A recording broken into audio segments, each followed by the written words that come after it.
Okay, we are live on YouTube. Thank you, Brian. This is the school board meeting for the Avon Grove Charter School on Tuesday, December 15th. So we're going to go ahead and get started. Call it to order. So we'll do the Pledge of Allegiance. If everyone would repeat after me. I pledge allegiance to the flag of the United States of America and to the republic for which it stands, one nation, under God, indivisible, with liberty and justice for all. We did not have an executive session, so we'll skip that. Mission statement, if everyone would repeat it: to inspire passion for lifelong learning, one student at a time. Thank you, everybody. Sarah, roll call. Wayne Degler, Here. Eugene Steger, Here. Stacy Barno, Here. Robert Rainier, Here. Colleen Preston, Here. Deji Akintoy, Here. Brian Ladman, Here. Kristen Smith, Here. and Michelle McCrae. Here. Thank you, Sarah. Move on to the approval of the special board meeting minutes from November 11th. Does anyone have any questions or comments before we move forward on those? Do I have a motion to approve? I'll motion to approve, Michelle McCrae. Do I have a second? I'll second, Stacy Barno. All in favor, just give me a nod. Yep. Unanimous? Yes. Thank you very much, Sarah. Next, the approval of the board working session minutes from November 17th. Any questions or comments on those? Do I have a motion to approve? I'll make a motion to approve, Kristen. Oh, then I will second, Kristen Smith. Thank you, Michelle. Made the motion. Kristen second. All in favor, nod. Yes. Yep, 100% approved. Thank you. And the final is the approval of the actual board minutes from November 17th. Any questions or comments? No. Do I have a motion to approve? I make a motion to approve. Stacy Barno, do I have a second? Deji Akintoy, I'll second. Thank you, Deji. All in favor? Unanimous. Thank you very much. Okay, we're going to move on. Mr. Bruto, student enrollment. So student enrollment for the period ending November 30th, our active enrollment was at 1,861 students. We were still waiting on paperwork for 4 students at the Early Learning Center that are not counted into that, and had an additional 5 offers of enrollment out that we were waiting on acceptance. During that same period of November 1st through November 30th, we had 7 students withdraw. We had 11 new students enroll. And as of November 30th, we still had 235 students on the wait list, predominantly in grades 4 through 12. Just from an enrollment standpoint, our application for the 2020-2021 school year will come down next Wednesday, and we will be posting the 21-22 school year application on January 4th, and we'll be beginning our new enrollment period on January 4th when we come back from break. So open enrollment and accepting applications for the 21-22 school year starting January 4th. Just a good fun tidbit. Mr. Bruto and I are working on something really fun, a nice virtual tour. So stay tuned. Excellent. Let's hope 2021-22 is much better. Any comments or questions on the enrollment? If not, we're going to move on to my favorite part, Mr. Carter Gassler with the student representative report. Yeah, so I have a presentation that I will share. So this is our December student activity report. It's just a report of what all the clubs at the school are up to right now. So Student Council is currently hosting a holiday and December Spirit Week. December is a charity that we've been looking at more and more this year. Basically, the premise of it is you wear either a dress or a tie every day of December and raise money for modern day human trafficking or to fight against modern day human trafficking. And then we're also preparing many morale boosting events and activities in January and February, just because we feel that we need some fun around here because it's not great this year. So NHS is hosting peer tutoring for high school and looking to expand this program to the whole school. And they said all their applicants have been for math so far, but other subjects are offered. They say it's going really, really well. And they're already seeing some positive outcomes. So that's good. We're glad that they found something to do virtually because a lot of their events are typically held in person, like Dodgeball Night. Tri-M is hosting a virtual Chris Mahana Kwanzaa on Wednesday, December 23rd. So that's the half day before we go on break. Mr. June is helping all of the acts pre-record their talents, and those will be live streamed during the school day on that Wednesday. So that should be fun. We're keeping the tradition alive for 2020. Academic competition team, last week we competed against PALCS, Devon Prep, and Oxford.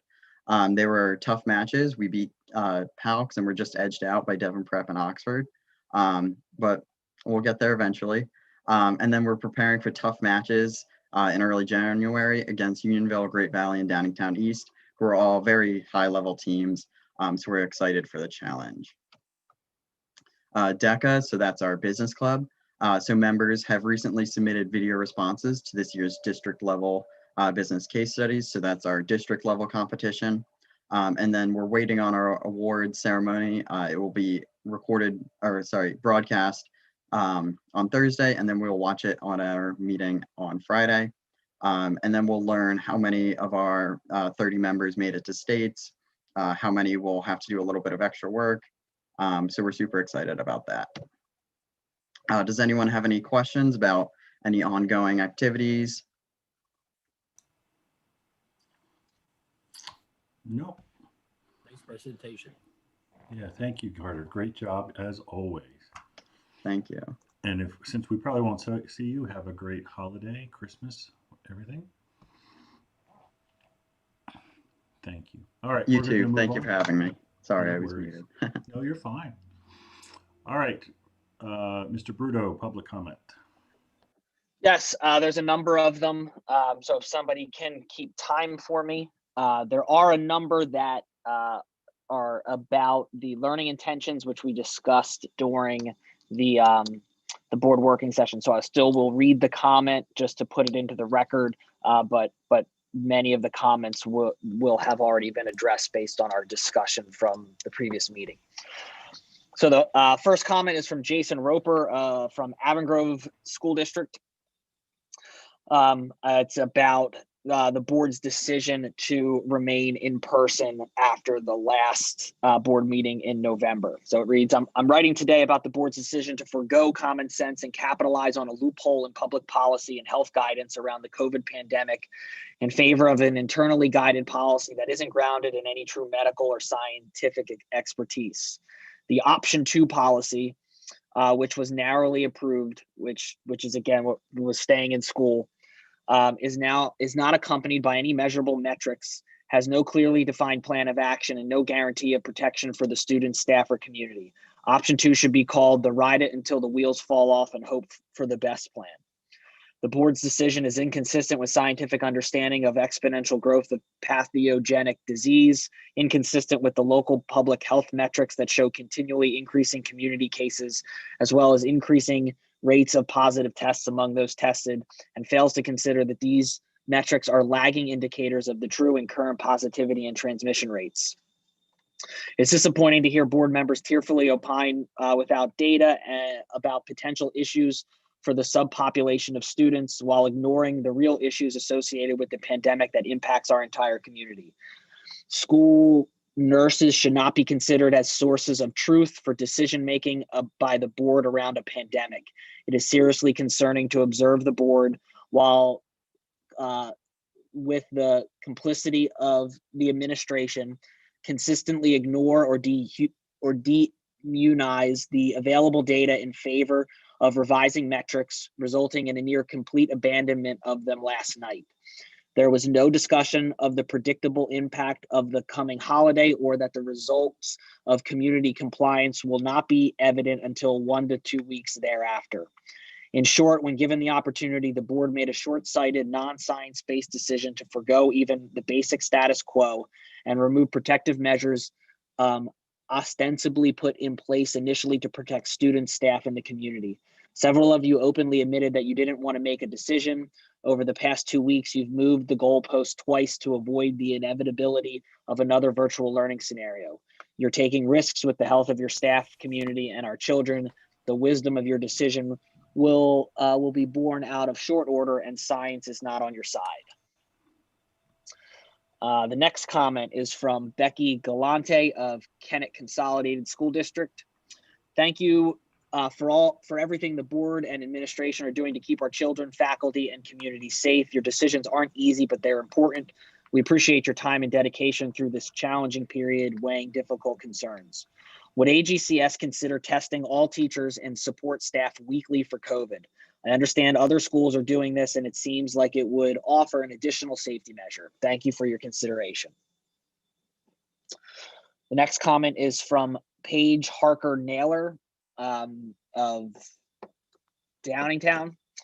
I have been home trying to monitor our children with the online learning, and it's not working on many levels. We need them back in the classroom environment.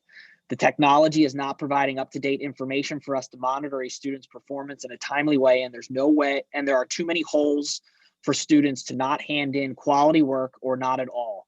This system is creating a way for students to do poorly. For one, the health class is a joke, and there's little monitoring of a student's performance. Getting Fs in health class is really ridiculous. What is told to us in theory of how technology works is not correct in practice. The kids need the interaction and accountability that they only get from being in the classroom. There must be a better way to have our children learn, and this online learning format is not acceptable for the majority of our children, and especially students who need more hands-on help like ours. Please, it's time to find a way to get our students back into school. The next comment is from Beth Pledger of Coatesville Area School District. I'm hoping that parents can commit to learning environments for the quarter rather than the semester. For those students who have had to be extra cautious thus far, the fourth quarter might offer less risk of transmission and finally a chance to return to in-person learning. Thank you. The next comment is from Megan Gassler of Oxford Area School District. Thank you, AGCS, for all you're doing to support the learning and mental health of our children. The admin and staff have done a wonderful job dealing with all of the issues, and while 100% of the AGCS community can't be satisfied, the efforts made by the school are commendable.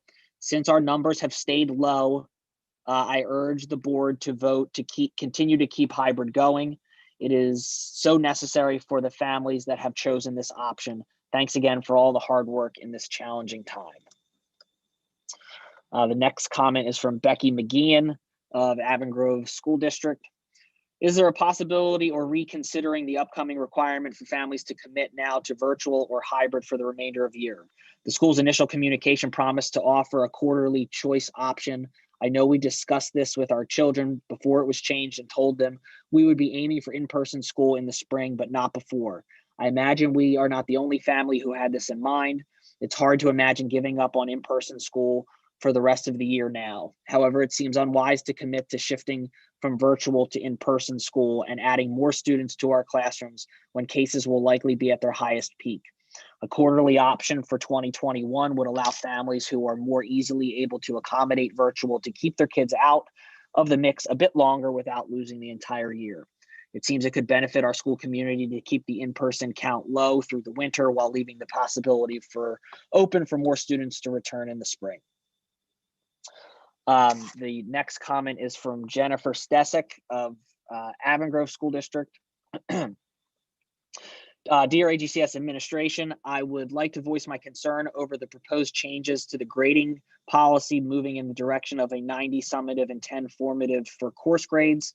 While I do appreciate that the purpose is to move into a 21st century learning behavior grading mindset, and that is important to have continuity among all classes, the grading criteria with regard to specific content related grades only, I have concerns over the proposed 90-10 breakdown and what challenges it may create for students.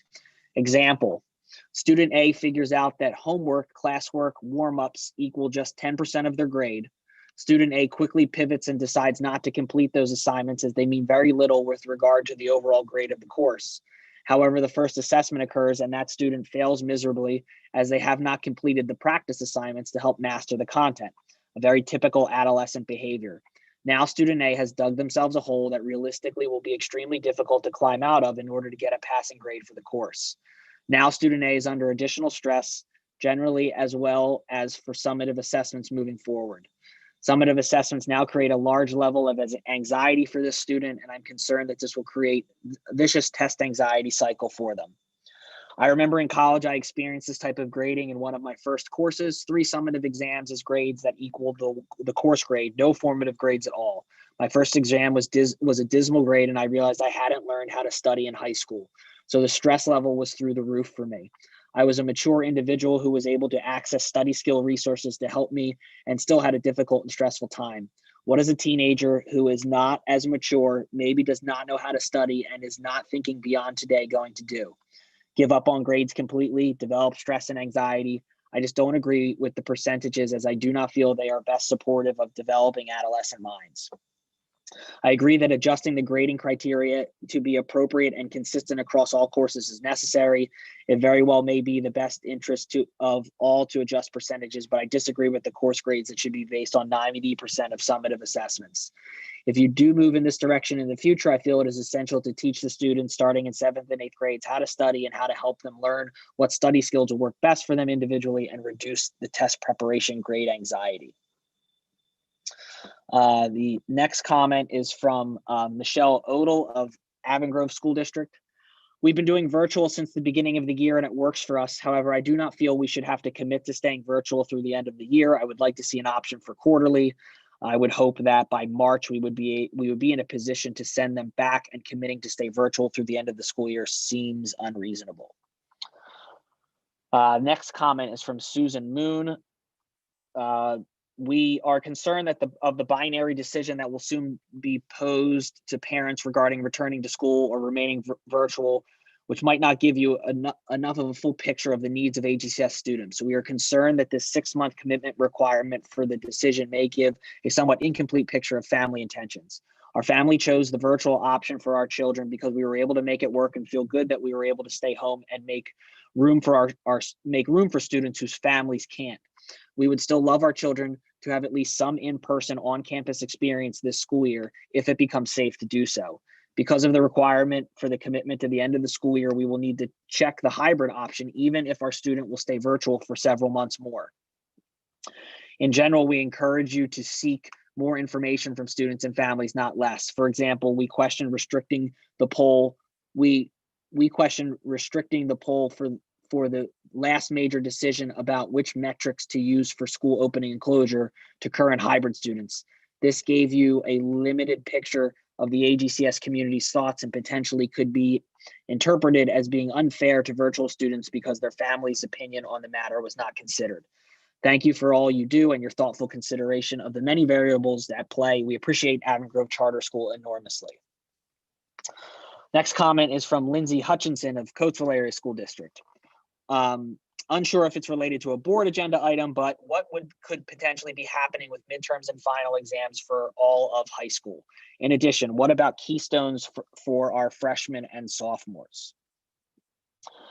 The next comment is from Shannon Mortimer of Oxford Area School District, and this is the final comment. I want to commend the school for the great work that they have done to allow our children to participate in the hybrid model so they can experience being back in school with teachers and friends. After being home for several months, both of our boys have embraced being able to return to the class, even if it's not full time. We have seen children who are much happier being able to be with their friends and teachers. This pandemic has been hard on everyone, but I think it's been hardest on the children as they've had to be put on hold they've had to put on hold just being children. I believe our school is one of the only schools I know of that has been successful with the hybrid model, and that is due in part to all the hard work of the administration, teachers, and staff that they have done to make a new way of learning for now a success. I just wanted to make sure our school was recognized for all that they've done. My hope is that the hybrid model can continue as we hopefully get back to a more normal way of life in the months to come. Kudos, Avon Grove Charter School. And that concludes the public comment for the board meeting. Thank you, Mr. Bruto. I did keep a timer and everybody kept it in that 3 minutes. So that was Yeah, I was doing the same. well I did done. good. I was reading fast. We'll move on. Board committee comments. My comments. I'm so happy and everything's been going well. I'm very proud. Just as some of the comments from the parents have said, everyone's been doing a fabulous job with keeping everyone safe and healthy. So I commend everyone at the school. They're doing a fabulous job. So we'll move on. Finance committee. Rob, you want to hold yours to the end? Yes, that would be great. Thanks, Dwayne. Yeah, double checking. Next, facilities planning. Brian? All right, thanks, Dwayne. Yeah, so we had our meeting on December 7th, and first, just like to thank the administration, the staff, and the vendors who are working hard to keep everybody safe, both schools. So a big thanks there. We had a good meeting last week. We covered updates to the ventilation systems in the rooms. They're going to continue to remain under manual operation throughout the rest of the school year. We had discussions surrounding the addition of the bipolar ionization equipment to be added to the ventilators in the rooms. At the time of the meeting, I believe the installation was mostly done at the State Road campus and should have been completed at the Kemblesville campus last Wednesday. I don't know if that was successfully completed or not. There's a little bit of nodding, so we'll say yes. Okay, thank you. There were some remaining fixes to the fire alarm and security system. It's my understanding that those were completed perhaps yesterday. And then finally, keeping everybody warm, the boilers were brought up to working condition. There was a propane line that needed to be fixed at the Kemblesville campus, and that should be done. We spent some time talking about the summer capital improvement projects, and so those are still in progress. There'll be more coming next month.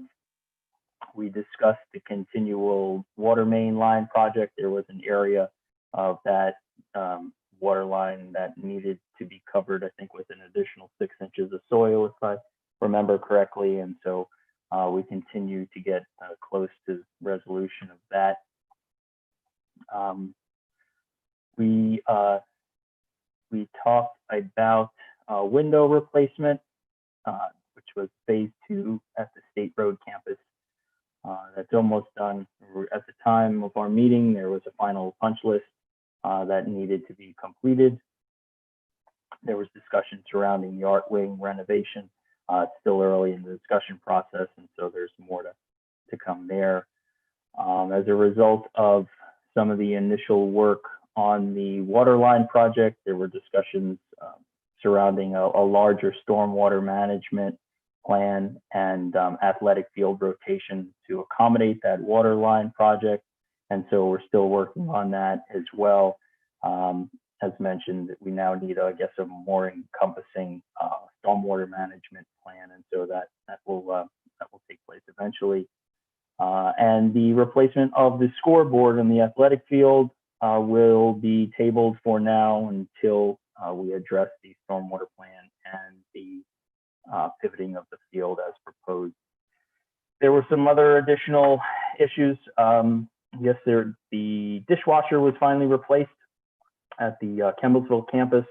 There was a major water leak as a result of, I believe, a pressure tank, and led to some major disruption. Service Pro did come in and fix the damage there. We were also battling a grease trap issue, which we're in the process of resolving at the time of the meeting. And there's some question as to whether or not that was related to a previous project. We also discussed a water softener failure, and so that's the early process of discussion surrounding that replacement. And so really that was about it. Thank you, Brian. Very good. Thank you. Any questions, comments? No. Okay. And we're going to move on to the Human Resources Committee. Kristen Smith.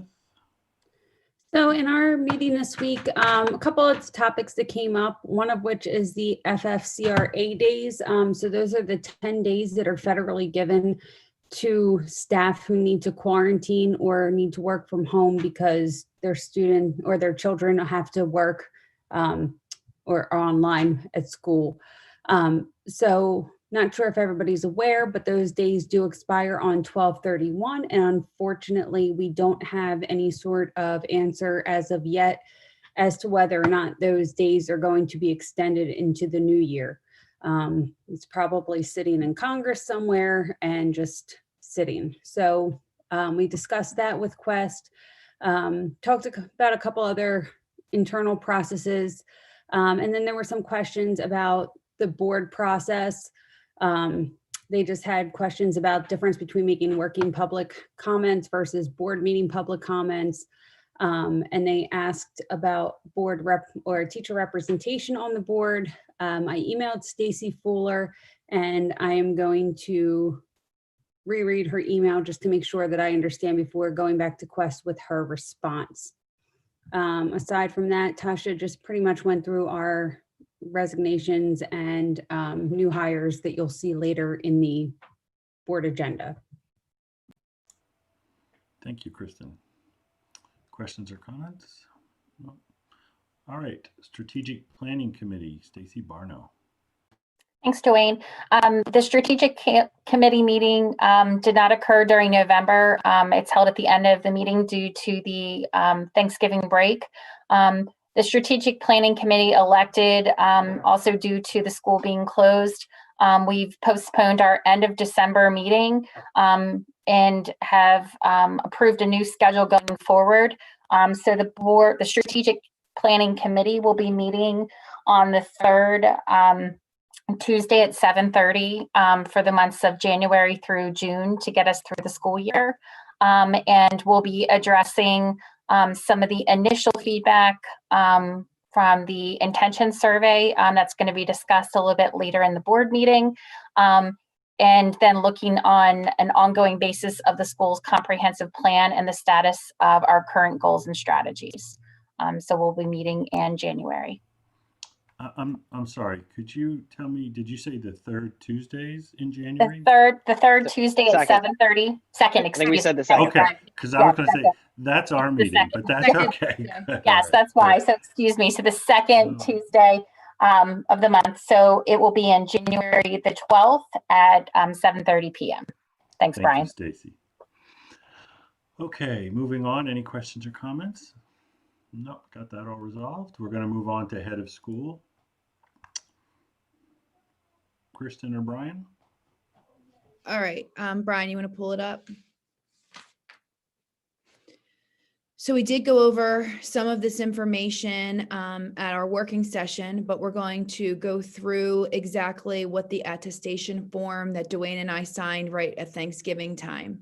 So currently, as you know, we have been in the substantial level for weeks. 66 of our 67 counties are in the substantial level. That went to 67. Oh, okay. Currently now 67 out of 67. So we're all substantial. That's great. Moving on, the Department of Health and the PDE are both in contact with us, obviously, about what schools are advised to do and what they're asking us to do. So they did ask right before Thanksgiving that if schools were going to continue to be in school doing a hybrid model while you're in substantial, that you needed to sign and submit the attestation form, ensuring that we are following the mitigation efforts and following the metrics that the PDE set forth. So Dwayne and I did sign that at Thanksgiving, and it was acknowledged by the PDE on 11/24. So I am asking that the Board of Directors ratify that attestation form, saying that we will continue hybrid and follow our health and safety protocols that we put forth. Obviously, the things they've advised, we were already doing. The only thing that changed was the chart, which I'm going to go through again, that you've all seen, but that is what we did. So any questions about that specifically? No? Okay. All right. So this was the new chart that the Pennsylvania Department of Education put in place. The health department has recognized it and is working around it. There was some changes. At first, they were using the number of students that are in school in the hybrid model, which makes sense. However, then they changed it and said, no, it's based on your total enrollment in your schools. So when we were looking at just the hybrid model, we were identified as medium schools, both at Kemblesville and at State Road. However, when they did total population of students, it did bump State Road into a large school metrics. So as you can see over here, the number of COVID cases within the rolling day. So it started November 30th. So you count back 14 days from that November 30th. And then every week that rolling 14-day changes. So if you fall in that 1 to 3, they talk about altering schedules or cleaning areas, which we are doing constantly as far as cleaning areas and even our deep cleans Wednesday and Friday. The number of cases rolling within that 14, 4 to 6 identified cases, they do talk about a 3 to 7 day closure. Now, the health department is involved in making those decisions versus how many days we would be closed or any district would be closed. I know some of the district superintendents I've been, talking to the IUs about the Chester County Health involvement in how many days and what they're advising as far as cleaning and closure. Any more than 7 would be then a 14-day closure and then clean of the entire school. And then you'll see the numbers change down in that large school case scenario, 6 to 10, over 11 kids. Does anybody have any questions about that specific chart? Okay. So this dashboard is in lieu of your now chart that we were sending out every Friday for colors. Obviously, we know we're in the substantial level. And so now we're looking at cases and that rolling day cases. So as of right now in the 14-day, and I'm not jinxing us, I am really proud of our community. I'm really proud of our teachers and our parents staying on top of everything. And most importantly, our nurses who have really done a great job. Holly, our lead nurse, is certified and COVID trained to do contact tracing. The health department is overwhelmed at this moment and is asking schools to do our own contact tracing. And so working nights and weekends, trying to make sure that we are in touch with everybody that needs to be contacted. We don't leave any of those calls hanging. So currently right now we have 0 cases at the Early Learning Center that are in that 14-day positive cases, and we have 2 at State Road. So based on the chart and based on what we have going on, we haven't had to, again, knocking on wood, close our buildings since Thanksgiving. Now you do see the number of people quarantined, and that's cumulative. So staff 20 and students 88 in that scenario. And again, that's been since August. You'll see the weekly positive cases down the bottom. So again, that changes every week. So if you are curious about what's happening at Avon Grove Charter School, this data is constantly changed and will keep you updated on what's happening at the school. Does anybody have any questions about that? You'll see the cases are obviously, increasing based on our incident rates right now, especially quarantining people that have contact with somebody who's been positive. And we are overly cautious and quarantine at every extent possible if they are in contact with a positive person. Okay. No questions about the dashboard? All right. All right. So as far as mitigation, obviously the governor had a talk with us last week, And what's today? Today's Tuesday. So that was Thursday or Friday of last week. I think it was Friday. Right. There's a Thursday? I think so. Okay. Well, in any case, he put new orders out, and he definitely did some things with schools, not a lot with schools, but it mostly was about extracurricular activities and sports. Sports is obviously the big conversation. Now, prior to the governor's efforts for mitigation, we were already making the recommendation that we postpone sports, winter sports. Maryland and Delaware have very different protocol for mitigation. And some schools weren't even asking athletes to wear masks. So it wasn't something that we thought was a good idea. And we definitely didn't want our extracurricular activities to play a role of closing school.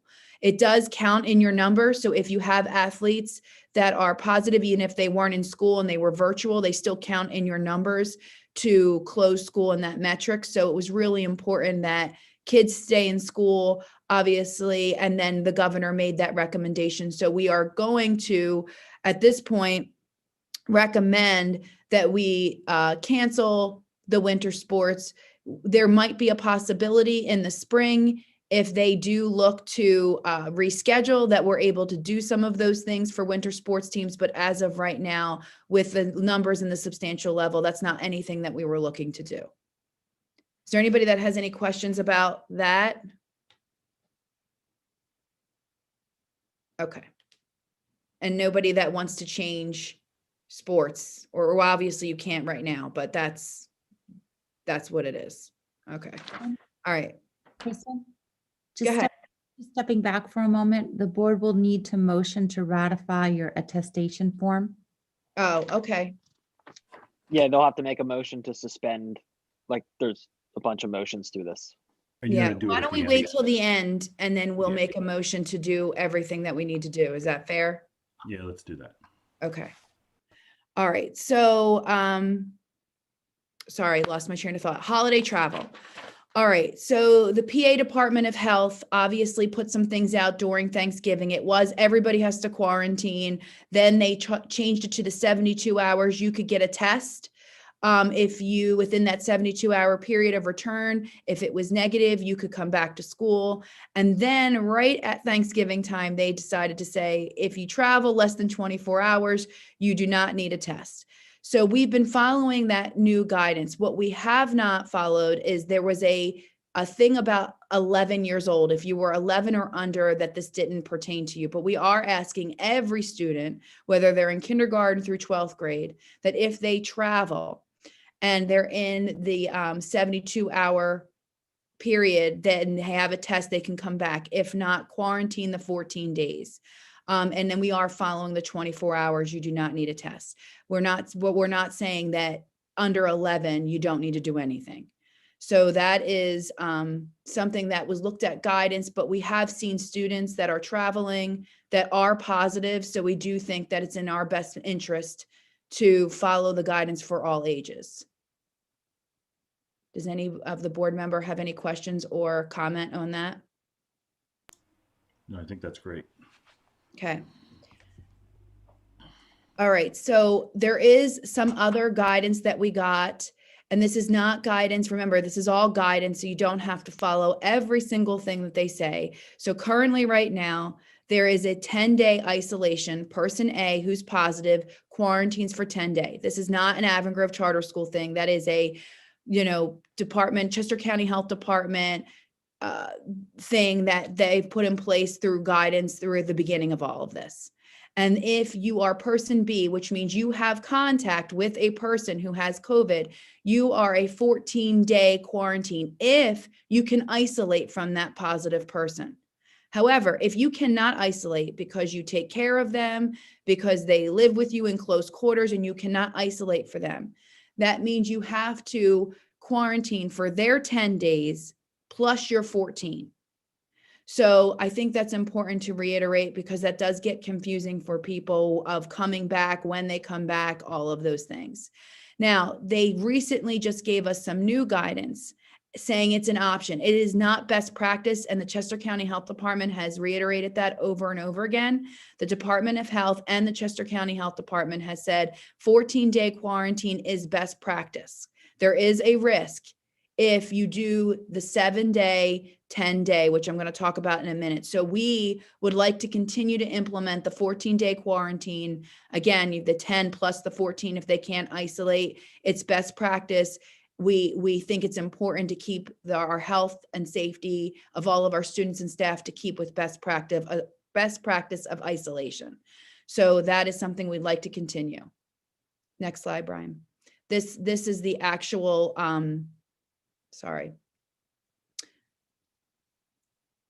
the 10-day, 7-day. I thought there was a slide for 7-day, 10-day, but it was the actual guidance was 7 days. You can isolate if you can get a test on the 5th day. It's that first bullet point. Oh, sorry, I missed that. All right, yeah. 10-day quarantine without testing, or 7-day quarantine with a negative test on or after day 5 of quarantine. And we obviously don't think that's best practice. Does anybody have any questions about that? I do know that some parents were looking to do that, and we were asking them to follow best practice and sending them home because they weren't in that 14-day quarantine. So we know that parents are reading some of this that's been put out, but we are still going to follow our 14-day quarantine. Does anybody have any feedback on that? I think that makes a lot of sense. I think we should keep them all safe. Okay. All right. So the January learning intentions, obviously that is something that we're looking at. January is going to be here before we know it. And there are a lot of planning that goes into our learning intentions. So we are asking that you look at whether you want your students to come back hybrid if they're fully virtual now. We do understand that some parents are looking for a spring transition, and we understand why you're looking at that. So we will talk about that in 1 minute. What we want the board to understand, and parents out there, that as we process some of the data that comes in, that we are going to have to look at the 6 feet, the cafeteria. We do understand that there are some differences in our school with our barriers that we have and our safety protocols that other schools might not have. So we'll be looking at all of those things as we consider what data we're getting back from that survey. So currently right now, we're looking to put those learning intentions on the parent portal. So you'll have to go into your parent portal from Wednesday, December 15th through Sunday, December 20th. And then what will happen is we'll process that information, and in January start looking at how we can do this. One of the things that we appreciate parents' flexibility is that we cannot keep following the last name guidance based on gold and blue. We're going to have to start looking at how many kids are looking to come back and evening out blue and gold. So we might call you and say, hey, you know, we need you to change Monday, Tuesday, Thursday, Friday, or we know that your last name is this, but we're going to have to change your date that way. Brian, is there anything else you wanted to stress here?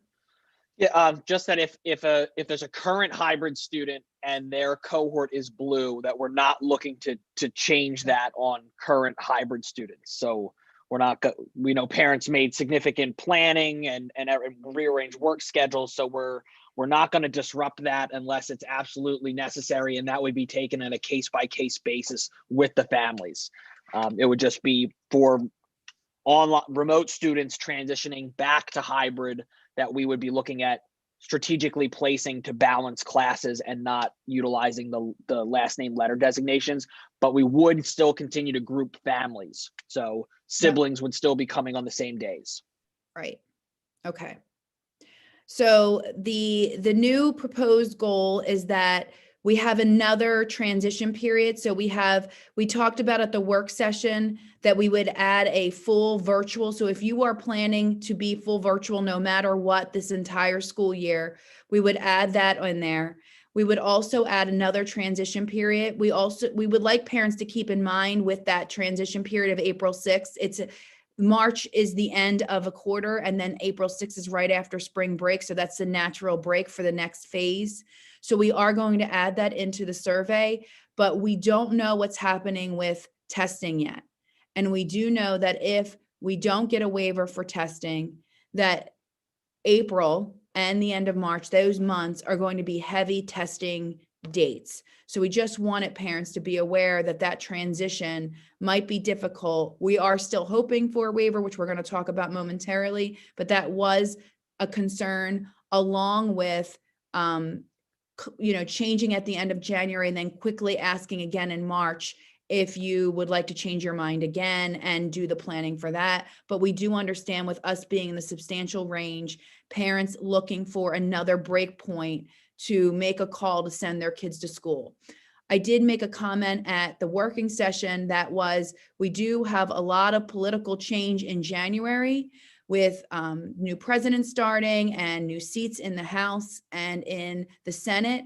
And so a lot can change based on their requirements and what they're asking us to do. So I just wanted to be mindful as we are planning going forward with the information we have now. We never know what January is going to bring to March. And so I think it's always important to remind everybody that, we do get guidance from the top, and we're not quite sure where that's going to lead into January, but it's important for us to, allow parents to have another break based on some of the things that we're seeing.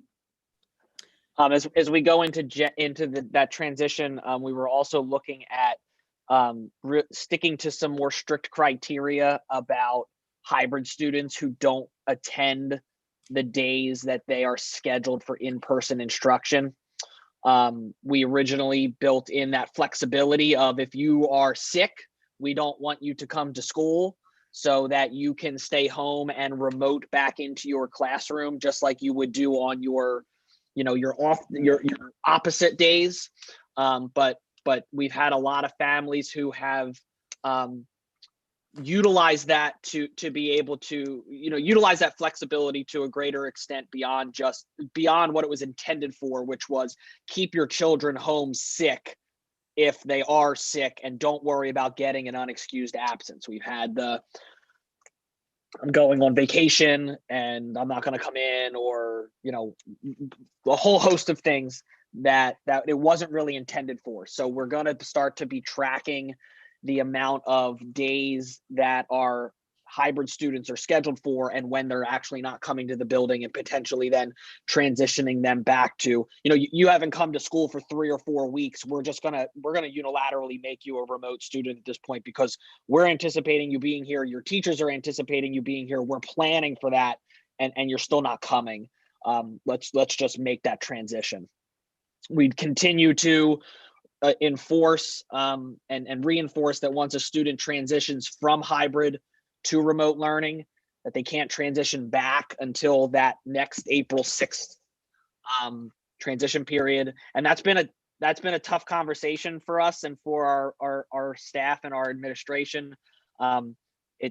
We want our kids in the building, and we've had students who have said, I'm going to go back remote, and then a week or two later say, oh, I made the wrong choice, I want to come back. And we've had to say, listen, we have to stick to this. We've had lots of requests from hybrid families or from remote families wishing to be in person, and for the sake of consistency and equity, we have to kind of stick to that policy. So that's just something to keep in mind for the parents as they're making having those conversations and making those choices. That they wouldn't be able to transition back.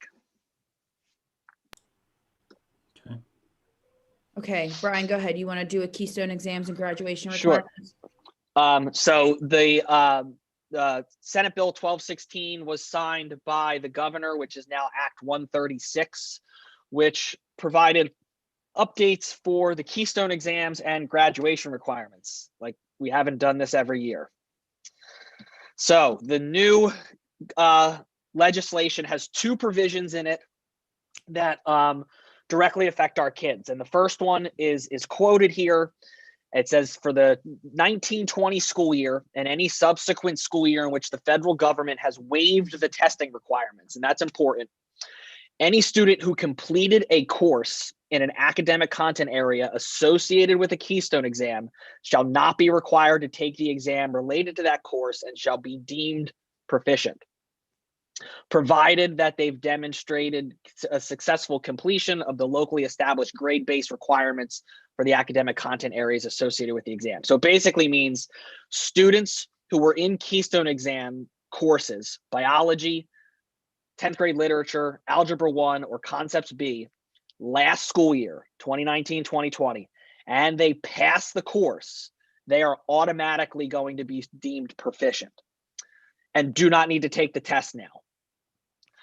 If a student failed any of those classes, then they will have to take the Keystone exams this year to try to demonstrate proficiency. We did test some of our biology students during that, I believe it was September or October window, and they actually did relatively well given the circumstances. But their scores, we're sending their scores, we're banking their scores, but in that case, those students would be deemed proficient as long as they passed biology the previous year. And then, as we've always done, students who've taken algebra 1, biology, or 10th grade literature prior to 1920 and did not earn a proficient score, we continue to provide opportunities to retest if they wish to do it. So that's the big one. In the class last year, passed the exam, passed the class, automatically proficient, don't need to retest. And we've already notified everybody that we canceled our February, we had scheduled Keystone testing for February for students who were in classes last year. Because of this legislation, we've canceled that testing event.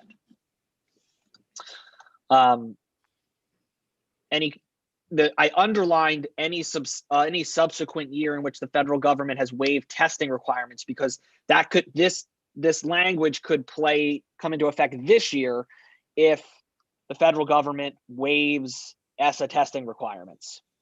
So any questions about that piece?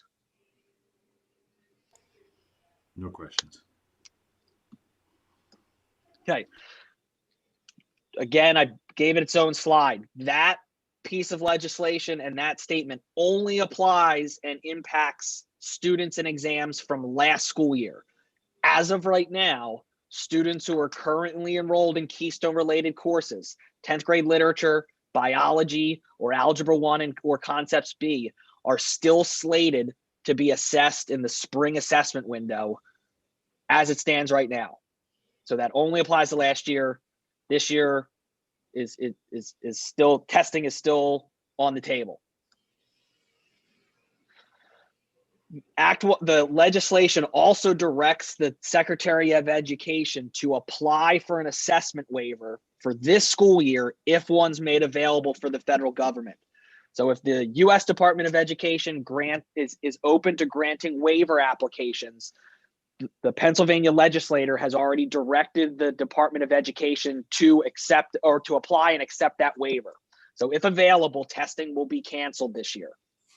So for parents, I just need to reiterate that. So it means right now, no decision has been made and we're waiting, but Pennsylvania is saying if they make it available, we're going to do it. We're just waiting. So I just want to make sure I reiterate what that means, that we don't have clarification yet. And if we do get the waiver, then that subsequent year language plays into effect where kids who were in Keystone exam classes this year and passed the class would be automatically deemed proficient. The second provision of the legislation had to do with graduation requirements. So what it said is the use of Keystone exams as a graduation requirement will be delayed until the 2022-2023 school year, or for the cohort graduating class of 2023, which is our current 10th grade class. So prior to this legislation, this year's 11th graders were the first group of students who the Keystone exam proficiency requirements were going to take effect for, or those alternative pathways, which we had talked about previously, that has been kicked back a year and now applies to the current 10th graders, which actually works nicely for us because now the Keystone exam requirement, the credit requirement changes that we did last year, where we said middle school classes that were for credit were not going to count towards high school graduation requirements because of issues we were seeing with college admissions. Starts with our 10th grade, our class of 2023, and the graduation requirement for the college and career portfolio was the first year was with our 10th graders for the class of 2023. So now everything's aligned for our 10th graders. So it worked out nicely for consistency's sake. And that was the last provision. So any questions on those items? No questions. Okay. Okay. So So you're now, into motions. yep. Yeah, So I'll go now we through 'em. need a motion for the ratifying the attestation form. Yeah, just to read it, what that is we're going to follow their guidelines that we signed, Kristen and I. And basically, to sum it up, I did send it out to you, is that we are going to enforce the proper face mask, PPE, all that stuff, and also the guidelines for the number of cases and the 14-day quarantine for the school, should they occur. So do I have a motion to ratify that? AGCS, I motion to ratify the attestation form. Do I have a second? Second it. Okay, DG first, Eugene second.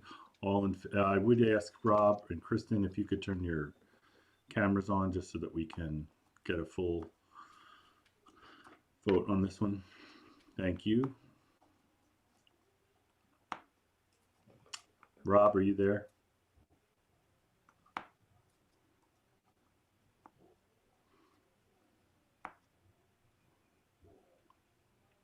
Rob is MIA. All in favor, just nod yes. All in favor, and we'll say Rob abstains at this point because he can't come to the thing. The next one is the canceling of all winter sports. I would need a motion to agree that we would cancel all winter sports. Do we need a motion for that? Isn't that a state order? It is a state order. Oh, So- gee, you The want one on that state one? order was pausing it till January 4th. We're saying recommendation to cancel completely and then investigate spring options Yeah, if available. Right. so we would need for that. Kristen? I'll make a motion. Okay, anyone second? Dwayne, I'll second. Stacy Barno. Okay, all in favor? Okay, everyone. Colleen, did you have a question? Oh, I okay. think she was saying yes. Oh, okay. So again, 8 with, Rob, do you agree with canceling winter sports? Yes, okay, it's all unanimous. The second one, Kristen, you're asking us to choose the 14-day quarantine. We have to approve that also?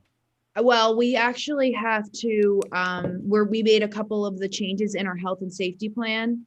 So we have to approve the health and safety plan, which reiterates the 14-day quarantine and that we didn't adopt the 7 and 10. So if you want to just reiterate some of the changes that we made in the health and safety plan, that was also attached in board docs, we can do that.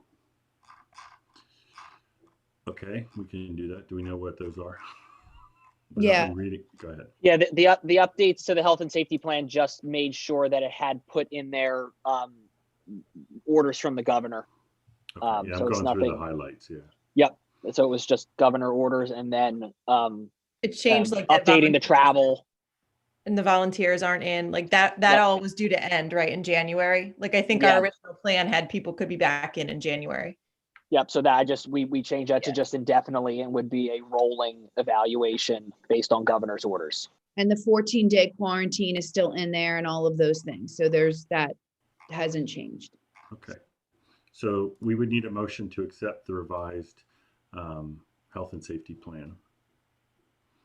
Dwayne, I'll make a motion to approve the revised AGCS health and safety plan effective this evening. Stacy. Do I have a second? I'll second. Colleen, thank you. All in favor? Nod. Okay, unanimous. Great. And then I have were we looking for the third quarter? Are you talking about midterms and final exams? Well, are you looking for us for the one you were asking about? Oh, that really isn't a motion. I mean, Perfect. we can just add those questions, and obviously we're going to add a third quarter to the learning commitment. So, Perfect. Yep. yeah. And then the school midterms and final exams. Right. So we didn't have a slide for that. We talked about that at the work session. But Mr. Bruto, if you want to review just for the parents that might have tuned in briefly about the midterm and finals, you can do that. Dr. Maitland had met with the department chairs and started to have conversations about the upcoming high school midterms and final exams. And all of our teacher representation and the department chairs were all in agreement that that the best interest of our kids right now was to suspend our midterm and final exams for our high school students for the 2020-2021 school year. So it would be a suspension of just this year, and to relook at recategorizing those weights across quarters 2 through 4. So would be looking for the board to again make a motion to suspend high school midterms and finals for the 2020-2021 school year. This does not apply to anything in middle school. These final exam, standalone final exam periods are only applicable to our high school classes. Okay.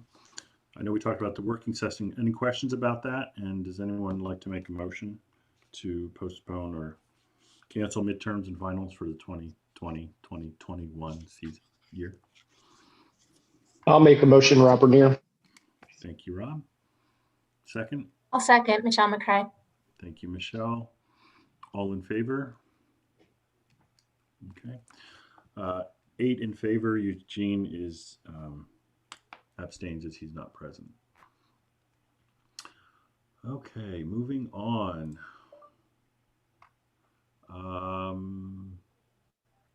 Number 5, is that an actual or is that just there's no new agenda item for number 5, right? That's just No, okay. I thought so. So we're going to move on to Rob, the treasurer's report.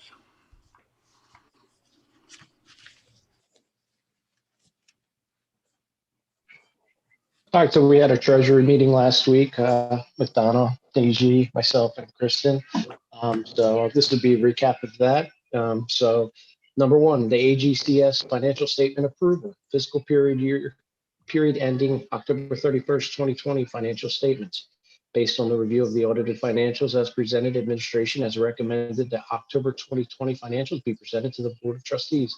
The AGCS administration is requesting the board approve the financial statement as presented under the subject to the auditor review under the consent agenda.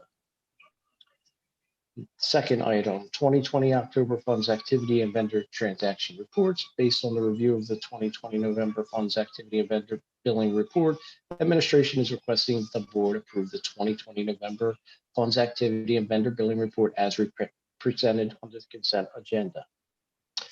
Cash position as December 9, 2020. The school's cash position is very good.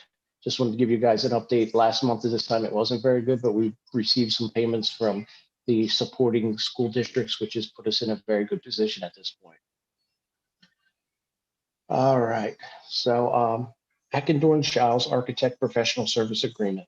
The Heckendorn-Childs Professional Service Agreement for summer of 2020 capital improvement projects, documentation and public bid professional service was reviewed both by Facilities and Finance Committee. Based on these reviews and recommendation, administration is requesting the board approve the service agreement as presented. So I'm going to, are there any questions about that from what you guys were saying? So you need a motion to approve the end. Yep, so I'm going to need a motion to approve the Heckendorn-Childs Architect 2022 Summer Capital Improvement Project Professional Service Agreement as presented. So moved. Eugene, do we have a second? I'll second, Stacy Barno. All in favor? Aye. Unanimous? Thank you, Rob. All right. Nice job, Rob. Thank you. 5, AGCS Board Resolution 2021-03. As part of the CCIU CARES Act grant funding for Chester County Public Schools, AGCS is required to pass a resolution authorizing Kristen Bishop, head of school and chief executive officer, to execute the funding agreement. The resolution has been shared with all board members. Administration has requested the board approve Resolution 2021-03 as presented. So can I get a motion to approve the AGCS Board Resolution 2021-03 as presented? So moved. Wayne first, is there a second? I'll second Kristen Smith. All in favor? Aye. Unanimous? Thank you. All right. Sixth item on the agenda is AGCS Board Resolution 2021-04. Resolution 2021-04, a resolution of the Pennsylvania Coalition of Public Charter Schools and the Avon Grove Charter School opposing Governor Wolf's proposed funding cuts directed at charter schools and their family students, was reviewed and briefly discussed by the committee. The resolution is an annual action taken by the Pennsylvania Charter Schools to oppose proposed funding cuts bills that remained in committee when the legislation ended on November 30th, 2020. The General Assembly will convene in January. Once the fully assembly is seated, there will be a rush of bills presented more often than not. These bills represent legislation which was sitting in various committees that is once again presented to the House or Senate with a few minor tweaks and a new bill number. Administration is requesting the board approve Resolution 2021-04 as presented. So at this time, can I get a motion to approve the AGCS Board Resolution 2021-04 as presented? I so move, and also would like to place on the record that Governor Wolf has extended and gone beyond his legislative ability. And make that part of the record.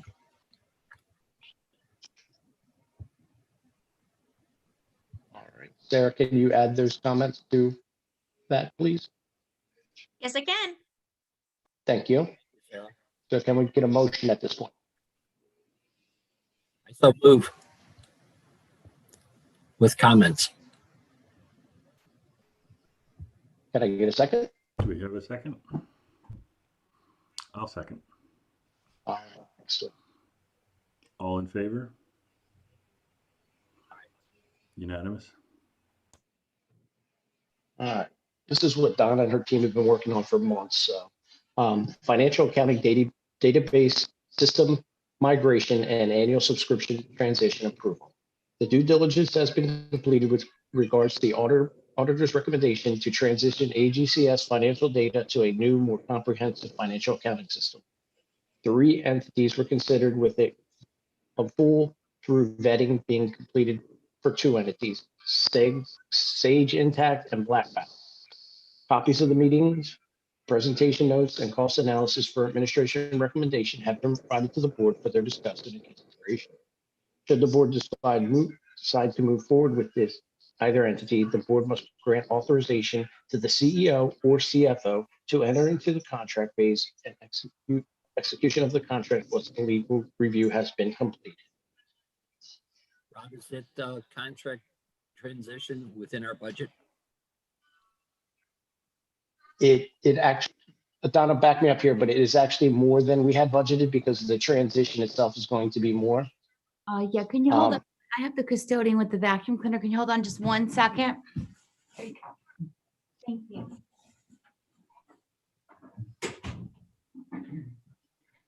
I'm sorry about that, guys. No worries. But Donna, the transition expenses were more than we expected, but we have room in the budget from other areas to cover this, correct?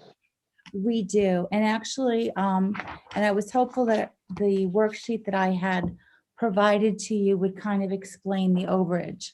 So when we first started working with the auditor and Mike Wisman, the original quotes for us for the implementation and the transition to this software, including the subscription, they had estimated at about $70,000.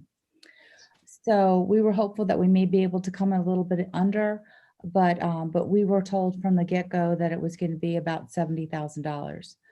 So when we actually got into the process and we were looking at just the financial accounting system, The pricing for that was all in, subscription costs for this year would have been a little over 5,000, and the implementation cost would have been 15,000, and the remaining 25,000 for the implementation and 15,000 would be for the next school year subscription.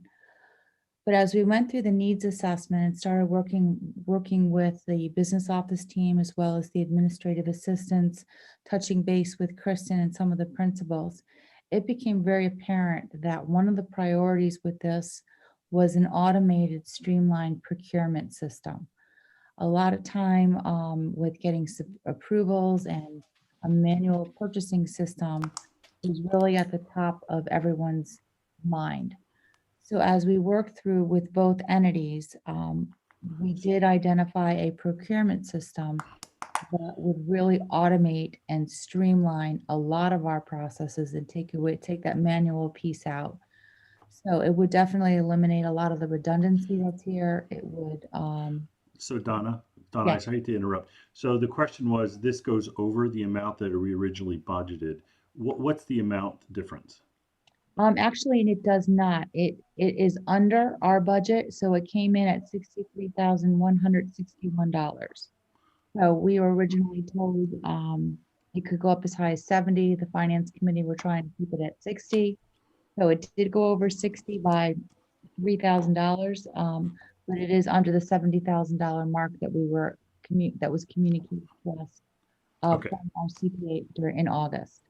Perfect. So, So it is under the top budget number. It is, Yep. but I just want to, I think it's really important that, we communicate that this is not only the replacement of the accounting financial system, this brings with it a whole procurement and expense management system that is going to just it's going to bring this school into the next century with regard to procurement and reimbursements for staff. It's much more streamlined, and it's automated, and it's paperless.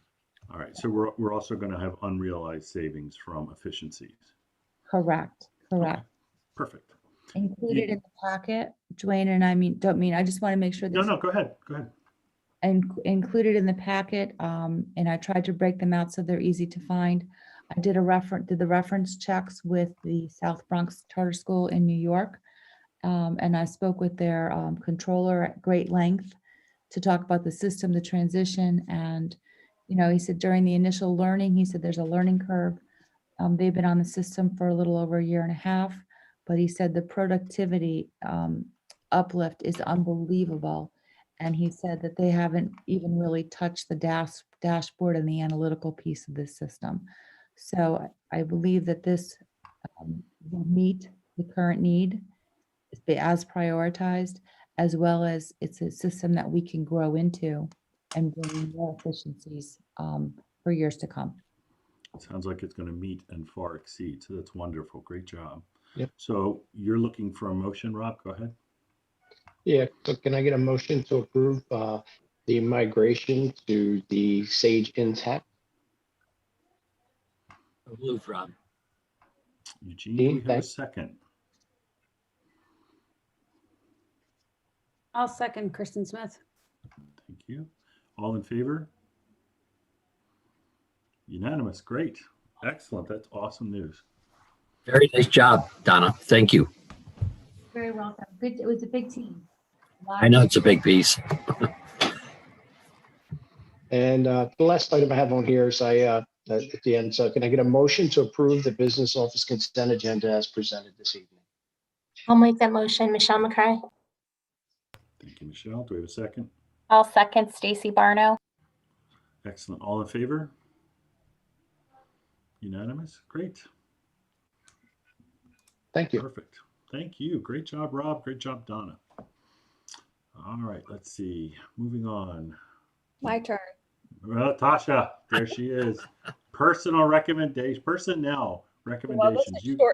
This is short and sweet. So the personnel consent agenda is as follows.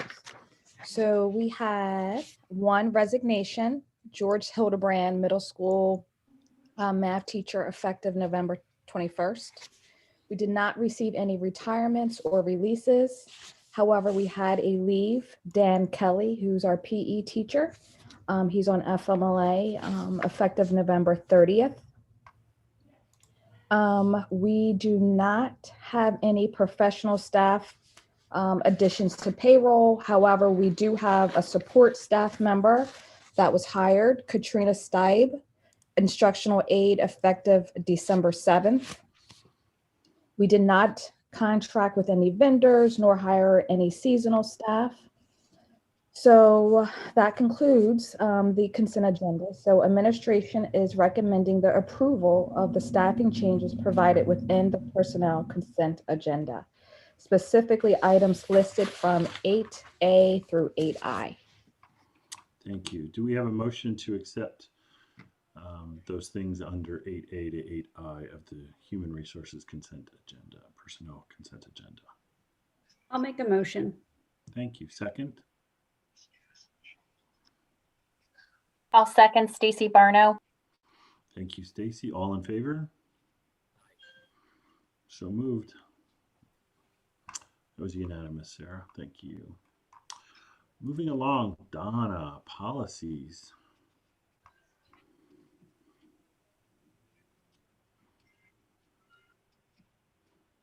Donna, you're muted. Thank you. There you Dwayne. go. There you go. Okay, following up on the working session, the board has been presented with 3 policies for consideration to approve this evening. We have policy 4014, the payroll authorization, policy 4015, payroll deductions, and policy 2051, the homeless policy. These are policies reviews and cyclical updates, and the board has been presented those policies for their approval. So we'll need a motion to approve those policies if there's no comments or questions. Any comments or questions on those 3 policies?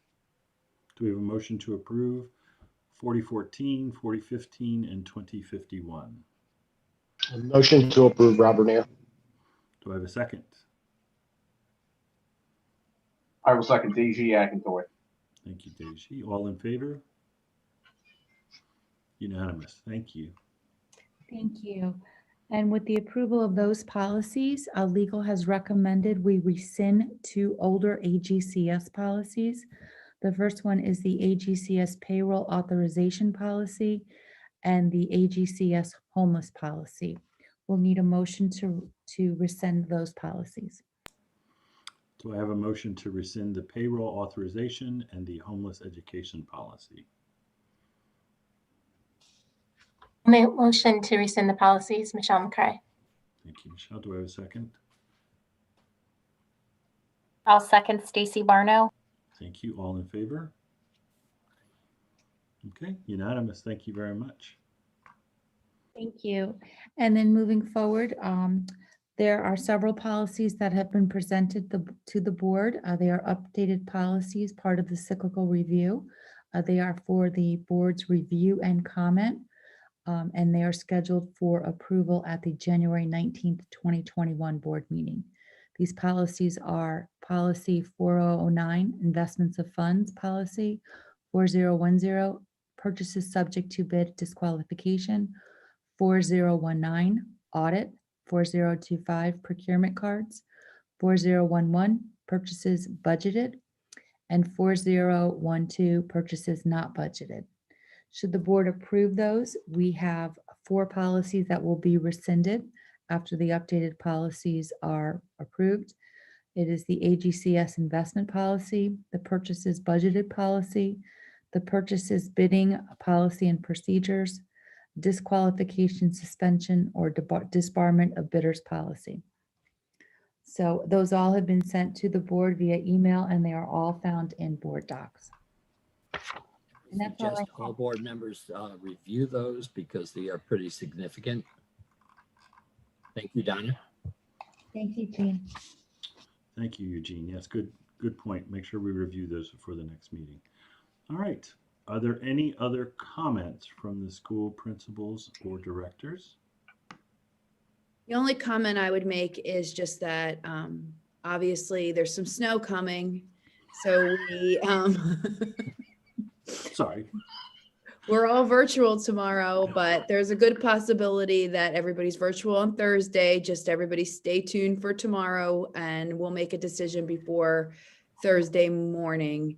And that there will be plenty of time to continue to let kids have fun in the snow. So be aware that that's happening and that we are mindful that kids still get to enjoy the snow. In 2 years, let them play in the snow. There you go. Any other committees have reports or anything to comment on? No. And the public comments we've done. If there's nothing else, do I have, before I go, thank you again. Everyone's done a fabulous job at the school, Kristen, you and your staff, and the teachers have done fabulous. So thank you very much. Give them our board's praise because they're doing fabulous. So I definitely will. They're probably on as we speak. So they can have a snow day tomorrow. They can stay home and teach from there. there you go. I'm Well, just they kidding. all are. So that I told them to do that. All right. Do I have a motion to adjourn before I give the school off for the rest of the year? Motion, Robert All here. right. Rob, do I have a second? You want to stay on here? Who's going to give me a second? Okay, Kristen Smith, all in favor? Thank you very much, everyone, and enjoy Happy the holiday. Yes, happy holidays. Merry